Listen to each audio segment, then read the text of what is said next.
You guys ready? Yeah! 50 years of Doctor Who!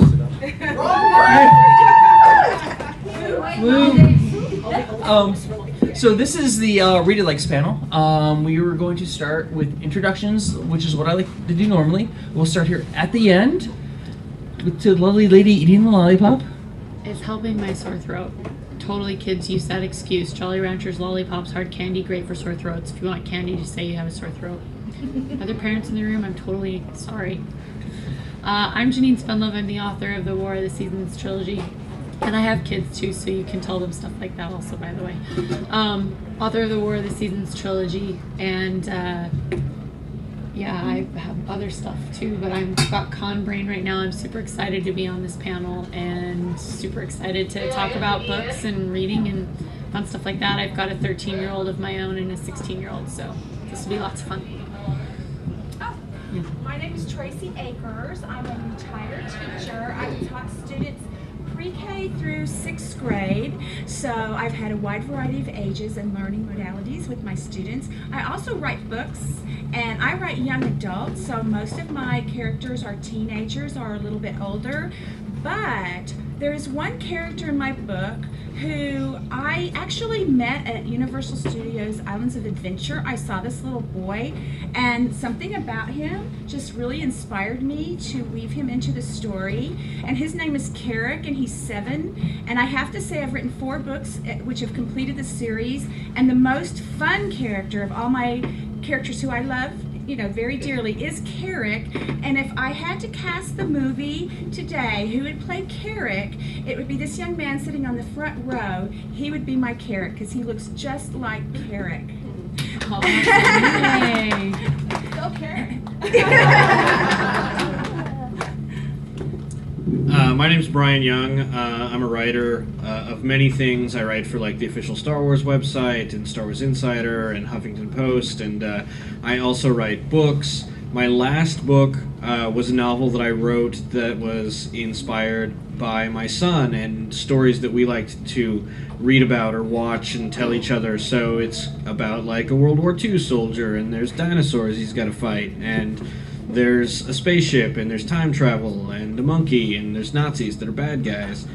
And my next book was inspired by my daughter, who really got into history, and she was really interested in presidential assassination attempts. And so my next book, actually coming out early next year, is a children's illustrated history of presidential assassination. So it's true. I've got postcards if you'd like to check them out for awesome. The release. It's going to be really fun. They don't all end in tragedy.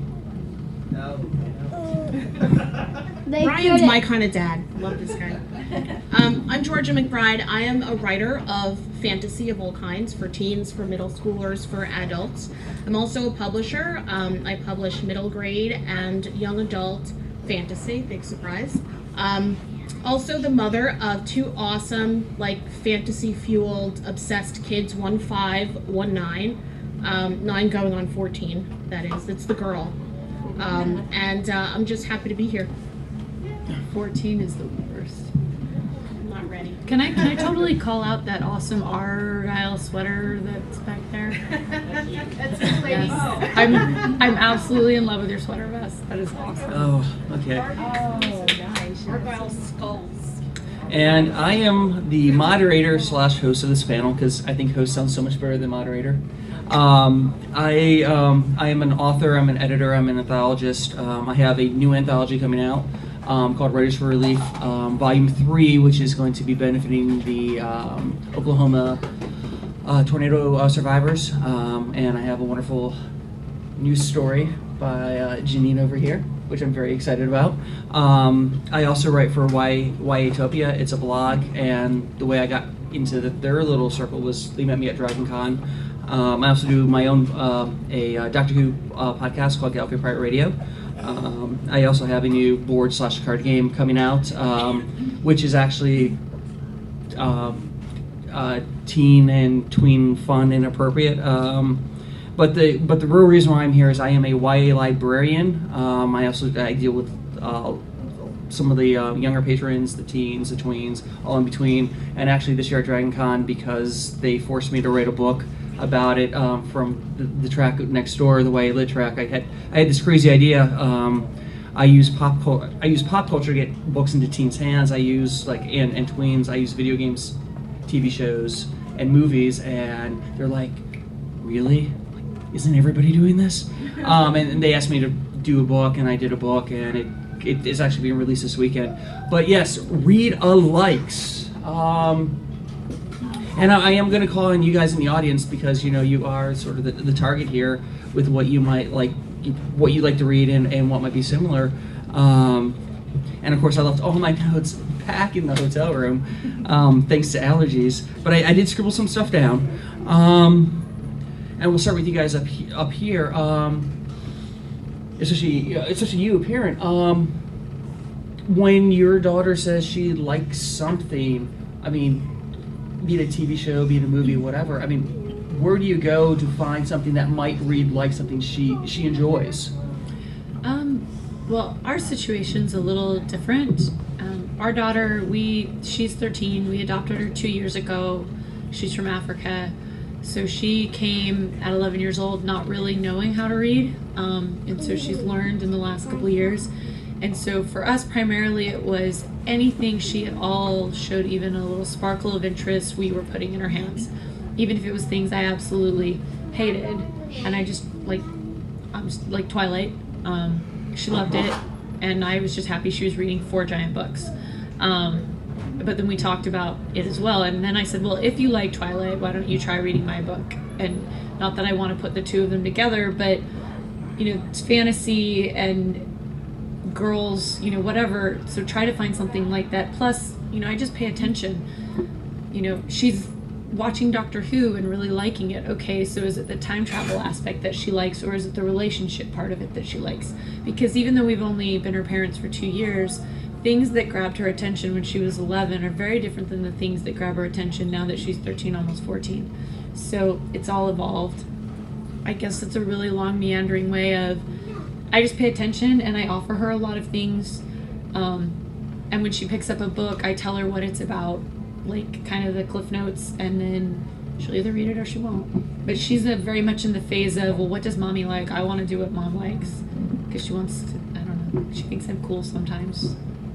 More often than not, no. You're cool. Oh, thanks. It's official.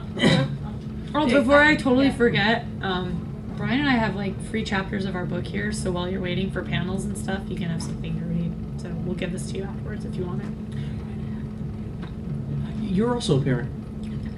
Oh. Yeah. Well, parents. Speak up. Yeah, Yeah, both Sorry. you guys. Yes. Yeah, no, I mean, my son is a reluctant reader. He's 5, but he consumes movies and TV shows, anything superhero. It's got to be superhero, Star Wars, or Lord of the Rings. He's just gone into Harry Potter, and so I keep the licensed folks in business. I try to find those, read aloud books. We read them together.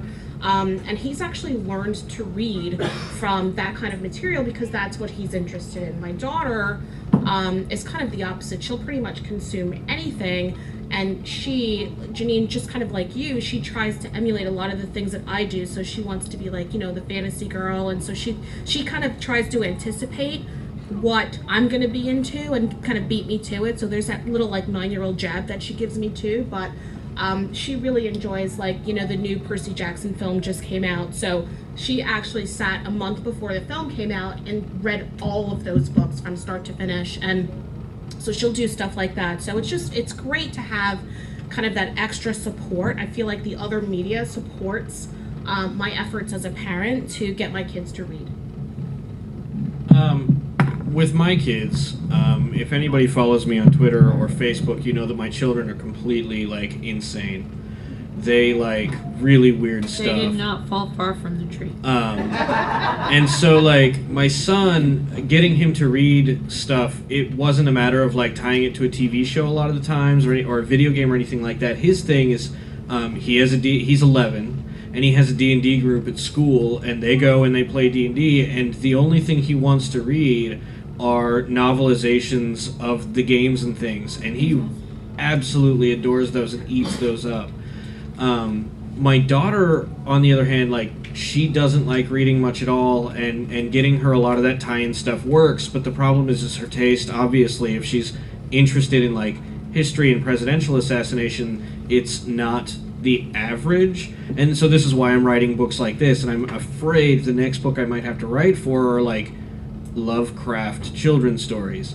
She really likes Cthulhu monsters, and I've caught her trying to get into my Lovecraft, and it's like, you're not even going to care about that. But it really is like matching their personality and their taste to what they're interested in. And if I have to go out and write it myself, I'm okay with that. As a teacher, my kids were my students. I do have a son who had learning difficulties in reading. So he's a reader, but he doesn't read for pleasure.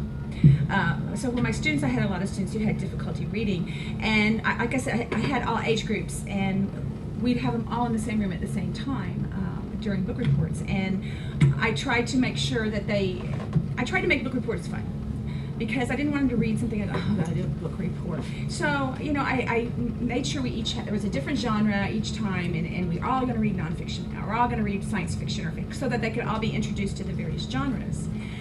And each time they had to turn in a little something written for me, and there were certain things. But every single book report, once a month, they had to read a book for this. They had to get up and talk about it. Now, when I was young, to have to get up in front of a classroom and talk about anything was terrifying. But these kids were fighting over who got to get up first and talk about the books.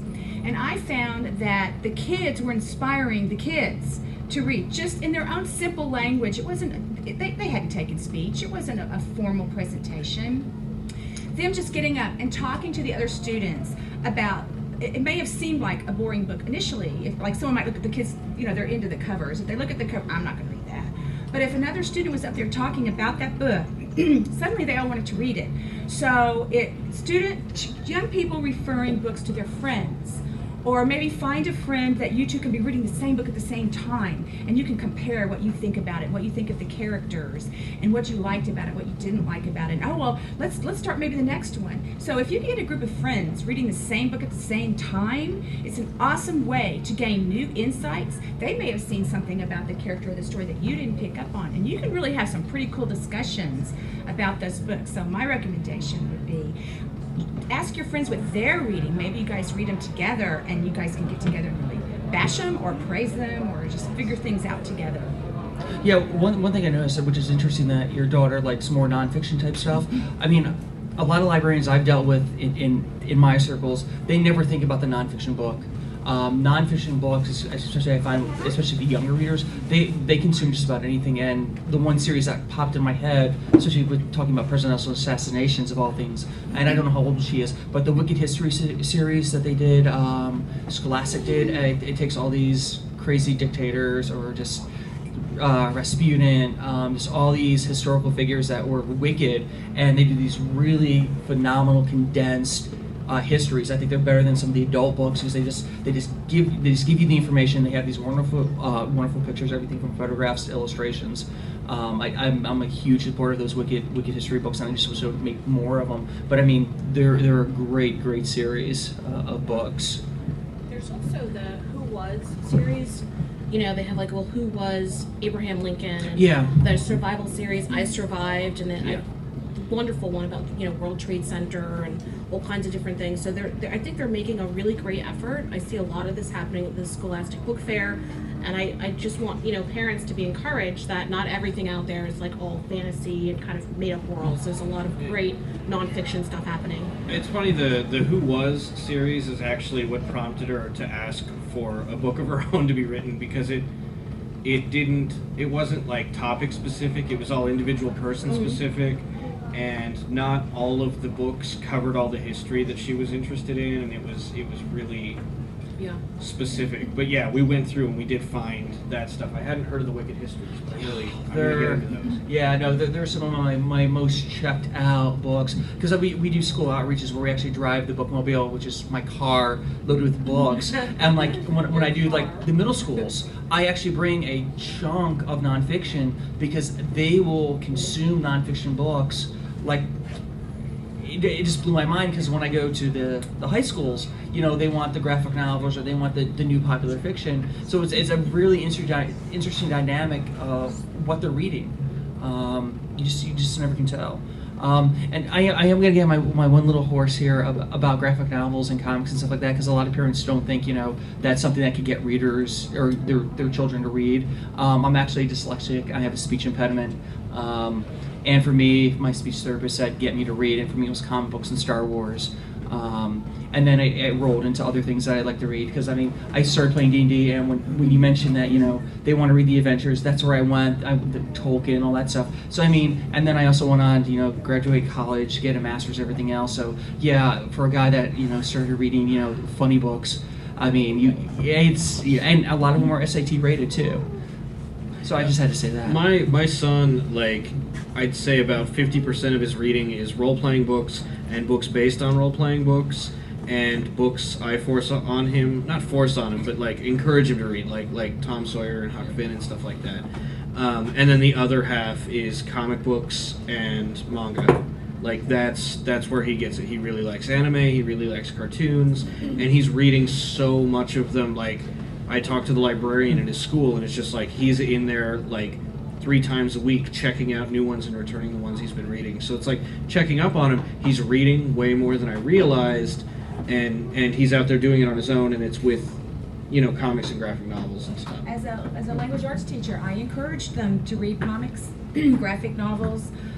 They're reading. Now, those weren't necessarily, I would not necessarily let them do a book report on them, because that's a whole different type of thing from what our book report rubric was. But anytime I said, read signs on your way home, read comics, read graphic novels in the car, it doesn't matter to me, you're reading, there's still words there. They're still reading language. They're still putting the words to the action in the picture. And all that matters is that they start building up their vocabulary, start getting used to certain words and phrases and sight words and so on. So if you're a parent whose child is struggling with reading, certainly encourage them to read comic books and graphic novels. Absolutely. So we have a lot of kids out in the audience, and what sort of stuff do you like to read, or what sort of video games or movies or TV shows that you like? What sort of stuff do you guys like out there? Okay. Oh, I'm not sure which one was first. Harry Potter's first. Okay. So. I like to read Harry Potter. Yay! I like to read Harry Potter too. I really do. I'm just curious. What's your favorite book in the series? It would have to be the Sorcerer's Stone. Oh, nice. Yes, I like that. I like to read about Doctor Who. Really? Ah, Doctor Who fan. And this is an interesting thing that you would say Doctor Who. I found that when I brought Doctor Who books out to the middle school, or if I wore a Doctor Who shirt, the kids would stop and talk to me for as long as they could about Doctor Who. I'm just like, really? I'll just bring more Doctor Who books next time for you guys. They were really, really huge fans. And that's a cool thing about a lot, if you are looking for tie-ins to video games, people like to play, or TV shows or movies, there's a really good chance that there is a media tie-in. They love making that sort of cross-genre thing. They have the Adventure Time comics, and now Encyclopedia. They're very meaty things. Everything's out there. But you've been patient. You with the pink shirt. I'm not sure what's on it. Rainbow. Fantasy. What sort of fantasy do you like?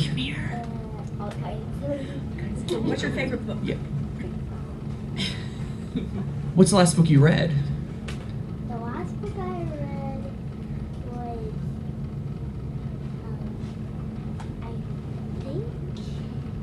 I think, Green, that's a good book. Green Eggs and Ham. Green Eggs and Ham. Oh, yes, Yeah. I love good stuff. That's one of my go-to books when they force me to do, or not force, they ask me to do the children's story hour because somebody's sick. I like Green Eggs and Ham. It's a fun one. You in the back with the purple hair. The what? The what? Wait, is that by AJ Hartley? Yes, that is a very, very wonderful series. And have you met him this year at DragonCon? What did you think of AJ?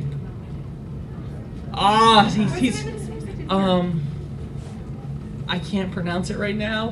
It's by A.J. Hartley. It's his middle grade stuff. It's absolutely phenomenal. The kids, the younger kids in my library, like it's more of a younger age stuff. But yeah, the last book just came out a couple weeks ago, and I know he just turned in something new. I don't know what it is, but it's definitely for, yeah. Finn. Usually, I read like fantasy books. Usually, like aim more for teens, like the Percy Jackson series and the War of the Seasons series. You're my favorite person right now. So Janine, what did you give him to plug your book? Absolutely. Well, I guess he won it in a raffle last year and read it.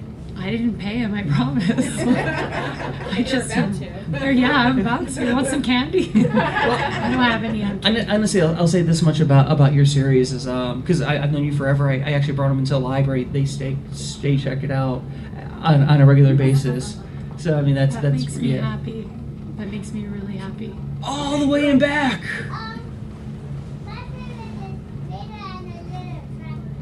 He likes a book about cars, and we're actually on the Step into Reading series. Nice. He's on step 4. Nice. Yes. Wow. So, but anything about cars and Thomas, anything. But Thomas. Yeah, right now, what he sees on TV and movies and translates to books. Yes. I think Thor's. Yeah. I saw Thor raising your mighty hammer. I think you were just calling the lightning and thunder down. Well, you're the reason it's raining. He looks like he needs some Odin sleep. It's raining? It's raining. Yeah, It was like- pouring before. Yeah. I haven't been outside in a while. Yes, Mr. Potter again. Scratch the fact that I said Harry Potter, Archie, comics. Archie? Archie Yeah. comics are Nice. so cool. Can't you like both? My daughter I've gone through like 3 different issues. I've had to keep tracking them down. They did a Little Archie crossover with the Teen Titans, or the Tiny Titans, and Robin and Archie get their laundry mixed up. And it's the funniest thing in the world, and like, I will catch myself reading it over and over and over again because it's just so adorable and funny. Like, the guys who did that comic, Alt Baltazar and Franco, they had a whole series of Tiny Titans comics. They're doing Itty Bitty Hellboy right now. I haven't seen that one yet. And then they've got a whole series of comics of their own that they just launched called Aw Yeah Comics, and it's like gender neutral, not gender neutral, but like it's good for boys and girls in really positive ways that doesn't play into any of the stereotypes, and it's just fun stuff. I have a question for Harry. Yes. Harry, did you read the books first or did you see the movies first? Read the books first. Yeah, you. Has anyone in here seen the movies but not read the books? My daughter, but that's not my fault. Okay. But there's nothing wrong with that. No, there's not. Absolutely not. But if you love the movies, if you did love the movies, which most of them were very good interpretations.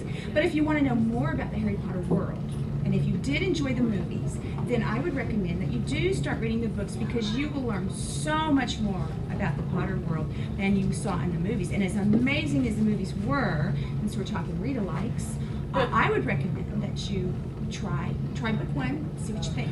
Yeah, I'll say this. I saw the movies first, and I was at one of my very, very first conventions, and they were doing like a book swap, and they said, we'll give you a copy of Harry, because I hadn't read it. They said, we'll give you a copy of Harry Potter if you promise to read it. And it was about the time book 5 came out. Next thing I know, after I read that first book, I've caught up with everybody like about a month later, Welcome and to I our was, pain. I know, and I was just like, more. We understand, right? See, Yeah. I went through a similar experience where I saw the movie and I was like, "There's a lot of people coming to see this movie, and it wasn't very good. Like, what is here that I'm missing?" And so I went and read the book and loved it. And again, like it was right around when book 5 was coming out, and I caught up. It took me about a week to catch up. Like I couldn't put them down. But on the other hand, I tried to do the same thing with Hunger Games, and I couldn't get through it. Like. The only way I got through Hunger Games, because I wanted to know what the deal was, because I'm a YA librarian. I even did stuff with Twilight. I listened to the audios. That's what I did. I did the audiobooks. Yeah. And I was kind of like, it wasn't my favorite type of writing. I mean, I could understand why people liked it, and I was like, man, this could make an awesome movie. With the way they translate it. Of course, they didn't translate it the way I thought they would translate it, but I mean, I could see why people enjoyed it. It just was not my cup of tea. But I mean, I think that's a great thing about everything out there. It doesn't have to be your cup of tea as long as it gets people to read. I mean, I'm not a huge Twilight fan, but I'll tell you this: the graphic novel they've been doing, beautiful. It's beautiful. It's incredible. Yeah. It is absolutely incredible. I mean, I'm actually enjoying the story now through the graphic novel. And we had a hand up?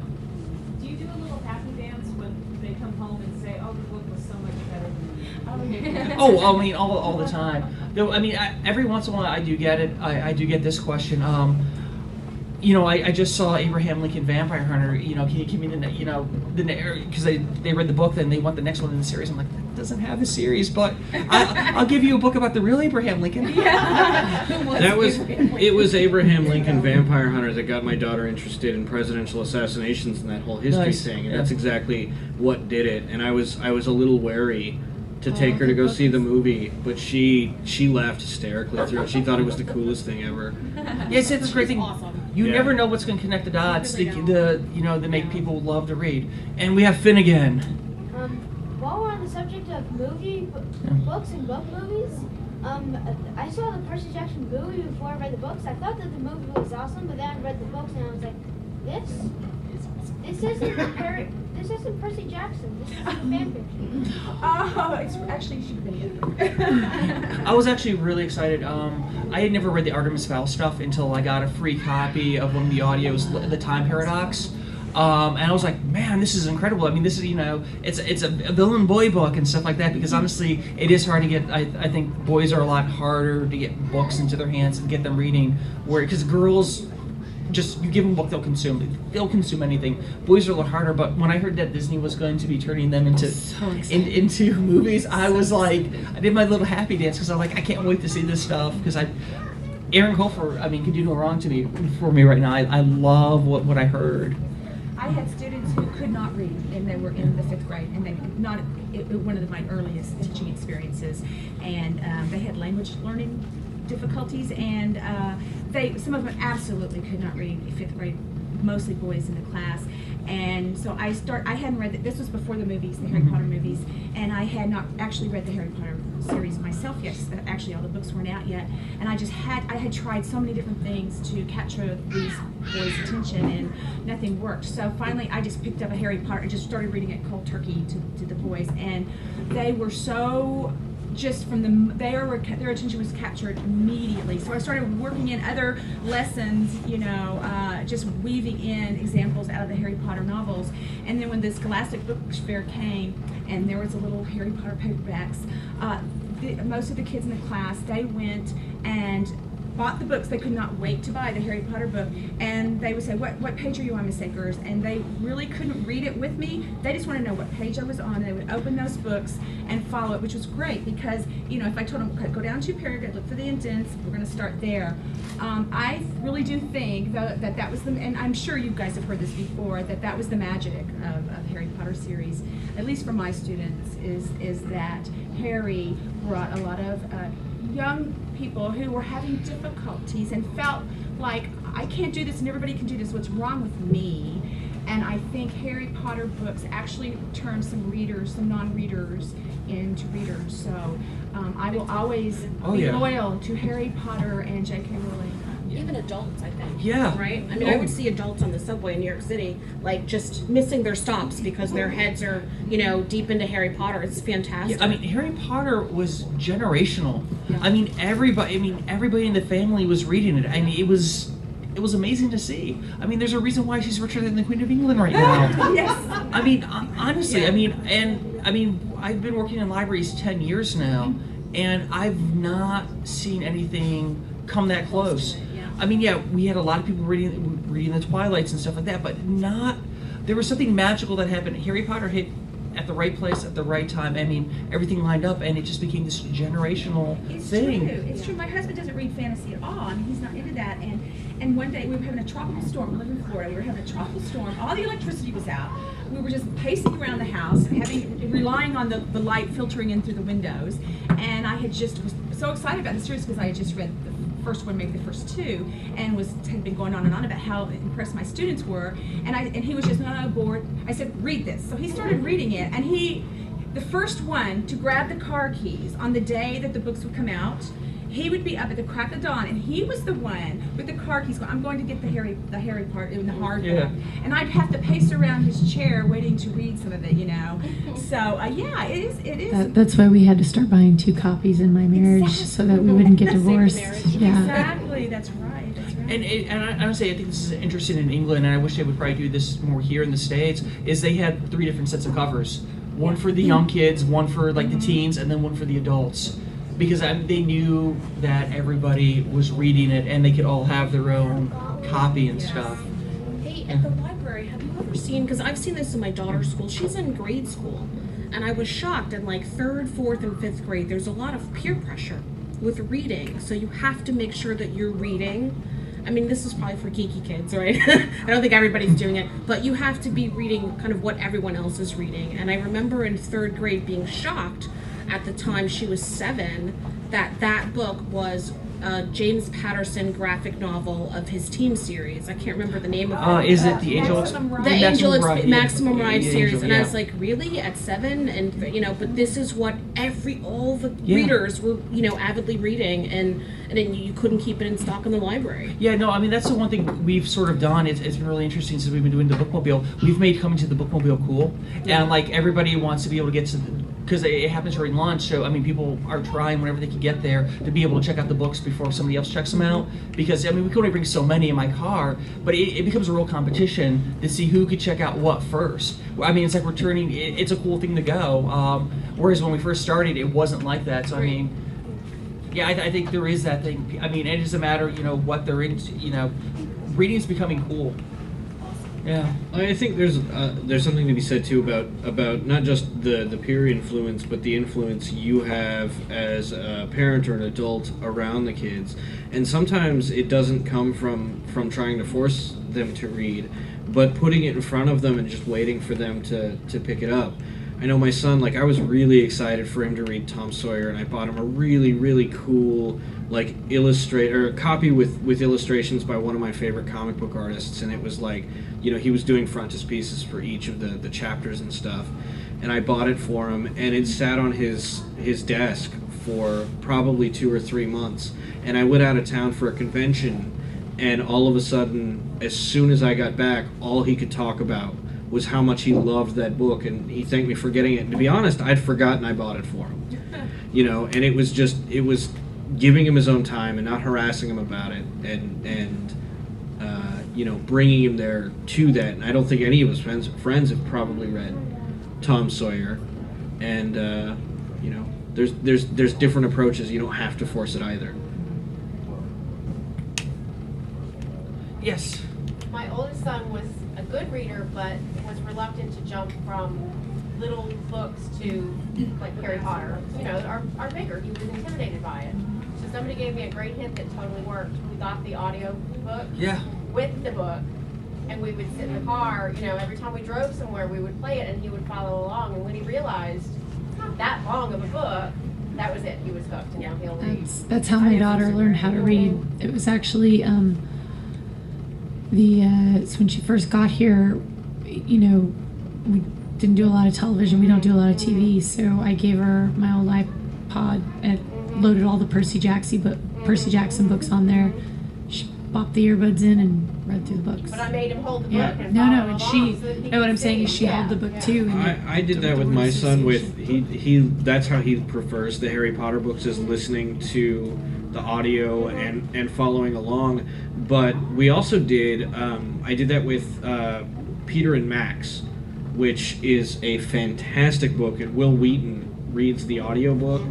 And it's unfortunate, like, that the book is really all ages and appropriate, but the comic book it's based on, like, isn't at all. So it's a little it's a little frustrating. But that book is fantastic, and it retells the story of like Peter Piper and Peter and the Wolf and his brother, and that's a book I think that if your kids are into shows like all these fantasy shows that are in now, I think Peter and Max is one of those books that's just it's a knockout, and the audiobook is fantastic for it. And I'd also say Bone by Jess Smith. Yeah. I mean, there's a reason why Scholastic picked it up. But you've had your hand up patiently.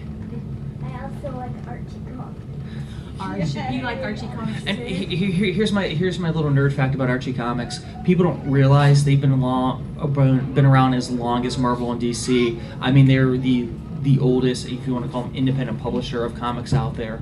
When I was a little girl, your age, I was probably reading Archie comics, and I'm a grandma, so they've been around longer. Yes, Finn.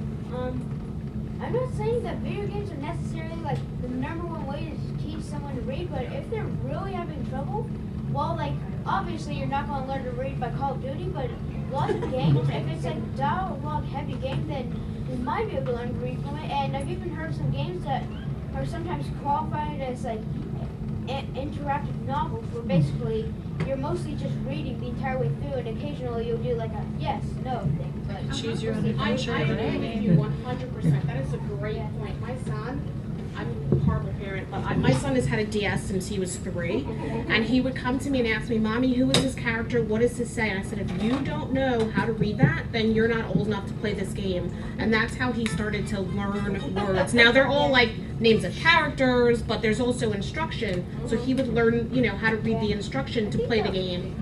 I think that maybe Pokemon Diamond and Pearl was one of the ways that I learned how to read. The Pokemon games, I think, have a lot of words in them, and you need to be able to read to play them. So, Yeah. in my eyes, a Pokemon game, since it has so much dialogue, it's good for someone who's getting trouble with really getting into reading. Yeah, The only problem I've found with my son and all the Pokemon games is that all of a sudden he's making up words, like, or I think he's making up words of the names of all the Pokemon that aren't like real. But no, I mean, my little brother, when he was 6, he learned playing that original Legend of Zelda game on the NES, and there is a place for video games there, but obviously not Call of Duty. Yeah. No. You hit the nail on the head there, sir. Yeah, no, I have to agree. When I grew up, I mean, I wasn't a fan of those side-scrolling games. I liked the RPGs, and you had to read those things. I mean, they were dialogue heavy. If you want to know what was going on with those Final Fantasies or the Phantasy Stars or any of those Dragon Warriors, I mean, you had to read lots and lots of text. And nowadays, because we have the bigger video game systems and stuff like that, a lot of times there is a feature where you could have them have the dialogue on the screen as they're speaking, and subconsciously sometimes you're getting that. But I love the Pokemon games. I just finished getting all the Pokemon on my Pokemon Black cartridge too, so when X and Y come out, I can just move them on over. Yeah. Well, I think the last game I played was Donkey Kong on an Atari. And but I've never been diagnosed with any sort of a reading difficulty. I love to read, but I do have a lot of trouble reading instructions, even if it's just assembling something. I kind of think I understand how someone who's been diagnosed with, say, dyslexia, how things just kind of go like this, because I have a really hard time grasping directions that come with things. And so I think I need to start playing video games so that I will have to read the directions and give me some practice on, Reading directions. Yeah, I think I'm going to do that. Thank you for bringing that up. Yes, Mr. Potter. Video games that have a lot of dialogue in it are really good on reading. If you're a skilled reader, go for something like Pokemon, which Finn mentioned. If you're not really that, you might want to go for something simpler with a little easier to read dialogue. Okay. Can I say Mario 2 Kart? points to Gryffindor and 2 points to Adventure Time? And one really cool thing is because, a lot of these games do come from Japan, and it's like, they do have, Pokemon is a very long-running manga series over there that they've broken it down based on those, the various games. And, you mentioned Zelda. They have a 10-box set of Zelda-based manga, and they're really good. And actually, for the price, it's really cheap to get that full set. Really, I mean, the Pokemon manga is really dark and some of them, like, I've heard that, like, in one issue, a Pokemon actually gets sliced in half, and they didn't censor it, but what did they censor? A mother sliding his out. You can't slap a child, but you can cut something in half. Yes. I'm Clearly- glad that someone has taught you critical thinking skills, sir. Yes. Hey, I know algebra. It's not a competition, guys. No. There is no house cup. You're both awesome, okay? Well, I admire that you can do algebra because I can't do Nah, algebra. me neither. Yeah. I might ask you for help. We may have to. You might need to leave your parent information so you I need you to look at my royalty statement. Oh, I don't. It's over for me. How old are you? 8. Awesome.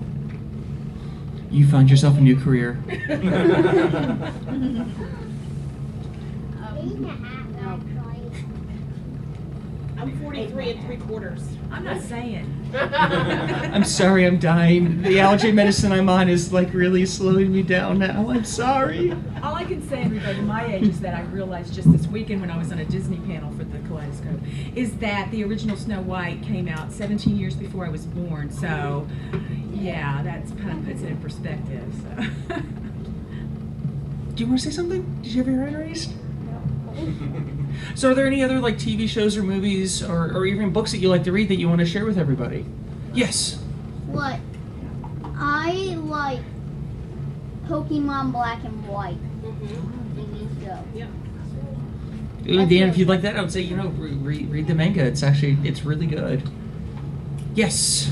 I read the Doctor Who character encyclopedia, and I think that it would help some people, like if they like Doctor Who, then they could learn how to read. The Doctor Who encyclopedia? Yes, there's the Doctor Who encyclopedia, there's a Doctor Who visual guide, there's the character guide. I mean, they have multiple guides, and the great thing is DK Publishing is the one that has done most of those guides, and DK does some wonderful nonfiction resource reference books from everything from comics characters to TV show characters to historical stuff. It's absolutely phenomenal, especially if you like nonfiction and you need that visual component. They're just wonderful books. You can learn a lot. Yes, Purple Hair. The Kingdom Keeper series. Can you tell us a little bit about that? It's about these kids that get turned into programs when they sleep and they Oh, I have heard of those. Yes. Really? Yeah. Kingdom Keepers. Yeah. I know that one, sorry. I got excited. The lady in the awesome sweater vest has raised her hand a couple Oh, times. I'm sorry. He's 5. We're not in the same age range. When he starts to get older, how do you get them to branch into different types of literature? I mean, they're not going to make like read books in the college years. So, I mean, do you try to introduce new things? Do you even really break up? When my kids were like in that transitional age from like 5 to 8, I was doing as much as I could with my work schedule to be home to read books to them at night. And so like we went through all kinds of stuff. Like as we started with like The Hobbit, and we got into like Lord of the Rings books.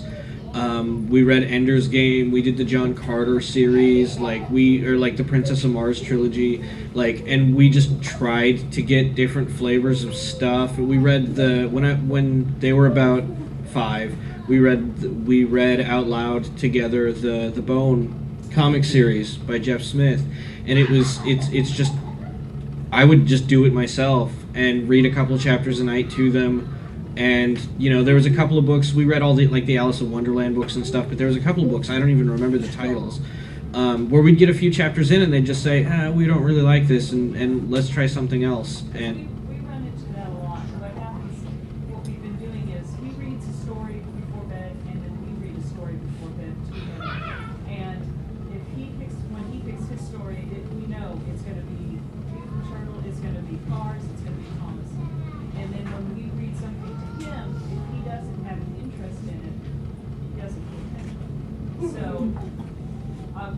That's why I really liked bedtime as a time to do that, where it's like they're in bed, they're laying down, and so often, like especially with The Hobbit and Lord of the Rings, not because the story was boring, but they were able to just relax enough to the point where it would just like they would go to sleep. I mean, I must have read, there was a few chapters in those books that I just had to read like 3 times because they were just they could not make it through, but they wanted to hear what was happening, and so they'd make me go back.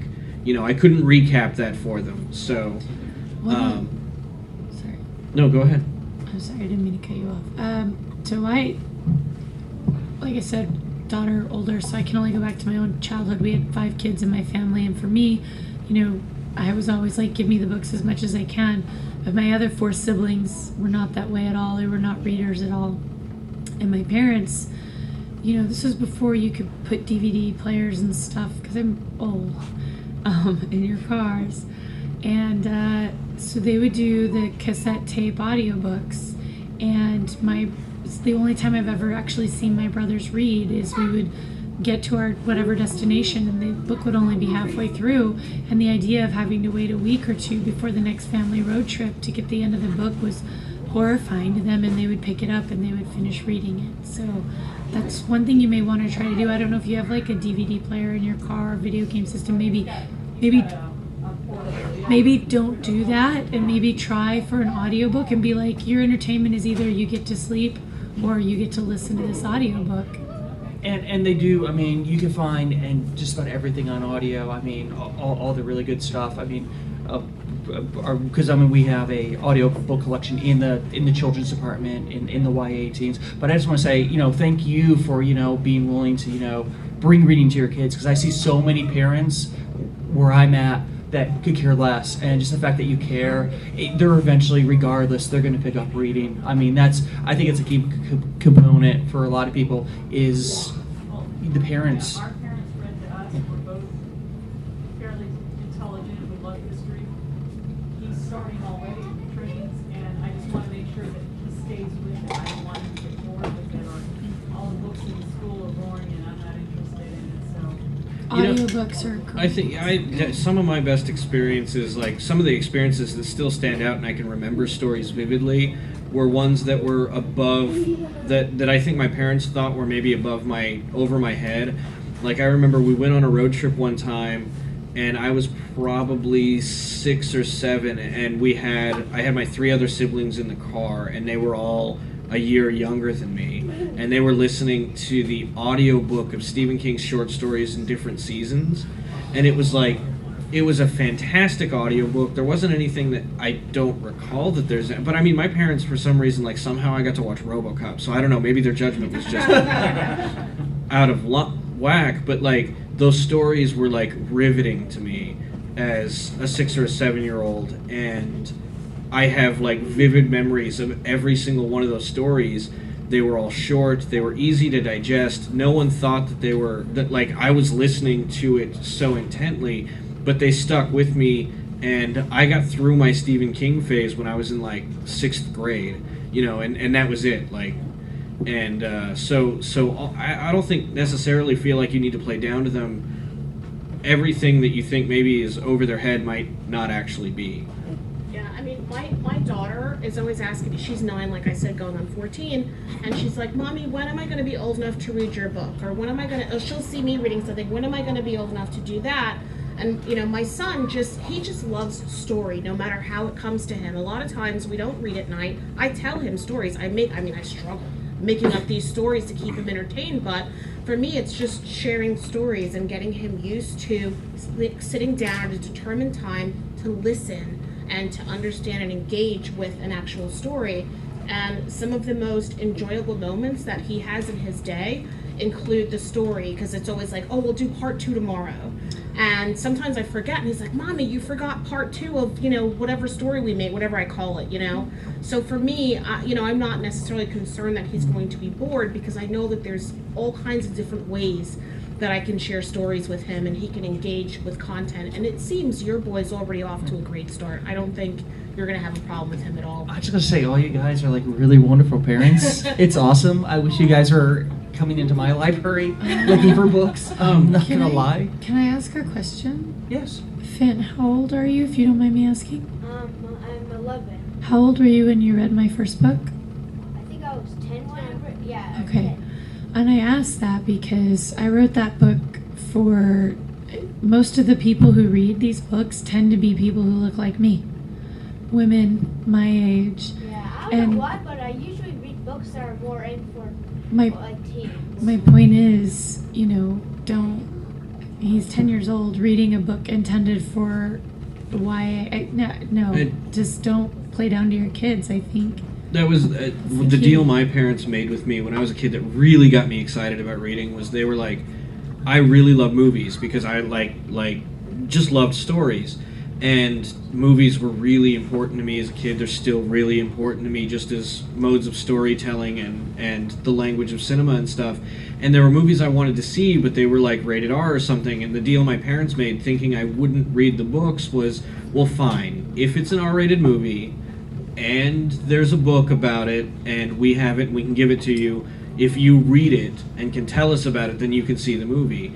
And sure, as a 12-year-old, the movie version of The Shining and the book version terrified me, but it was a learning experience, and I did it on my own, and it was really giving me that like taking me off a leash and just telling me, okay, you can do that, but you're going to have to live with the consequences of the nightmares. Sure, perhaps there's a reason my daughter's into Cthulhu and Abraham Lincoln Vampire Hunter, but I think it's for the better, really. Books are a great way to ease children into easing them toward adult experiences that others, are sharing with them through their literature. I do think parents need to know what their kids are reading, but by the same token, I would rather my child learn of certain aspects of this world through a good book than in the locker room, or the talk on the streets, or even some of the movie depictions of it. So I think that it's okay for young people who are good readers and do read a lot of books. They're going to be a little bit more worldly than their peers who don't read, and so I don't think you should get too panicky about the YA labels. Just be aware that some may contain a little more violence than another one. If your child is very sensitive to violence, then Hunger Games may not be for them, but Twilight might be great. So there's violence in Twilight. I think it creates great opportunities for conversations. Like whenever I get my kids to read a book, we'll talk about it, and I'll say, what was your favorite part? Why was that your favorite part? Is there any questions you have about it? And it makes it easier for me to have conversations about them, about things that maybe I don't want to have conversations with them about, but they need to have those conversations. And we do that a lot with movies too. I'll take them to movies. It seems like PG-13 movies these days aren't really that big of a deal for my kids, at least the ones I'm seeing, like The Hobbit or things like that. And afterwards, the conversations that we have afterwards are what are really way more important than anything they might see or not see in the context of the film or in the book. Well, we're getting to the end because we have wonderful raffle that. Does everybody have a ticket? And one thing I want to say about placement of books and these labels, sometimes it's really hard when we order books. I mean, that whole chapter book or young patron, young adult, teen, sometimes that line is very blurry and it gets really tough to see where to place it. I mean, it really is. Yeah. It's really tough. Yeah. We just had a book that Barnes & Noble picked up that they put in the children's section because it's about a superhero, but really it's 14 and up in terms of its content. And so, you just have to, as a parent, you have to know what your kid's reading, know what they're watching, know what content they're consuming, and that's just part of the role. Okay, y'all, before Janine pulls the first number, we have some stuff for kids and then some stuff for adults. I'm just going to put it up here, and as your name is called, you can pick what you want. But especially if it's a kid, we have some kid-themed things up here. Oh, and what a wonderful book this was. I love this book. Limited Snicket books, wonderful books. All right, and before you go, don't forget free chapters. And postcards about that presidential assassination book. And I have free postcards that for one of the games I have coming out, which is actually signed by the game designer, myself, and one of the models that we use for some of the artwork. So lots of cool free stuff up here too. 618.